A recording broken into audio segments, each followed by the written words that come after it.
So mahilig sad baka mukaon og pan nga munay kay lagi lami man jud kay ni siya ipari sa kape uy. Unya kay dali ra man day kay ni siya himuon basta kay naalang jud kay mga ingredients nga paraan ni aw baka himo gyud kay. So ug mao to sugdan na nato ang paghimo. So ning gamit lang ko diri og 3 and a half cup na all-purpose flour. So bali i-mix lang nato ni ang ato ang mga dry nga ingredients. So gisunod na kog butang diri ang ato ang dry na yeast and then ang ato ang sugar. And then nagbutang sa diri og 1/2 cup nga sugar and then 1 teaspoon nga salt. And then pagkahuman natog mabutang tanan nato mga dry ingredients ay aton ni siyang halo-haloon og taro.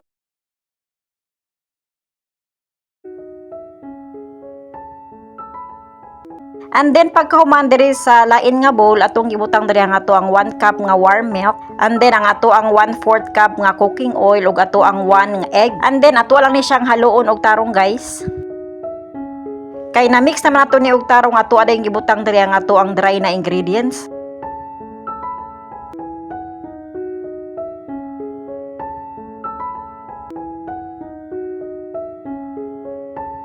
And then ato ni siyang haloon guys, pero kung inyuhang do medyo basa-basa pa gyud siya, so pwede ra gyud mong mag-add lang gyud gamay no kanang inanay ba nga harina. So mao to pagkahuman nagbudbud lang ko diri og gamay nga harina kay ato ang i-transfer diri ang ato ang do kay diri nato siya imasa. So kani ato ang do guys, ato ani siyang masahon sud sa napo ka minuto hantod nga mag-elastic ni siya no or soft and elastic. So kani nga part medyo kapoy gyud siya no kay labi na manumano ni ato ang gihimo, so medyo mangalay gini ato ang kamot ani og masa. Pero kung naalang kay electric mixer ay napaghago og manumano gamit ang imuhang kamot kay medyo kapoy-kapoy gyud siya. And then kay nahuman naman nato ni siya og masa nya ning soft and elastic naman ang ato ang do. So ato ani siyang ibutang diri sa ato ang bowl nga ato ani siyang gipahiran og mantika. Unya ato ani siyang i-rest diri guys ug ato ani siyang tabunan sud sa 2 ka oras hantod nga mo double na iyahang size kani or kanang mutubo na ang ato ang do ba. So mao to ato ani siyang kuhaon diri sa bowl guys, ato ani siyang i-transfer diri kay ato ani siyang i-punch usa no kay para magawas na iyahang gas or iyang hangin. So gwapa kayo pero yabuyag ni ato ang do nga nahimo guys no.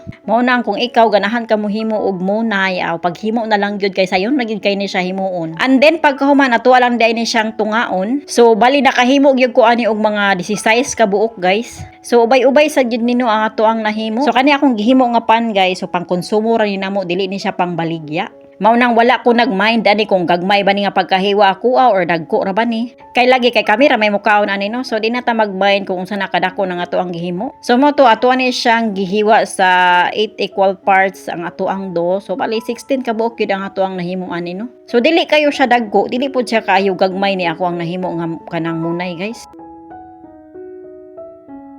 So pagkahuman ako gihiwa tanan guys, so atoan din ni siyang i-form og burag circle or lingin ba.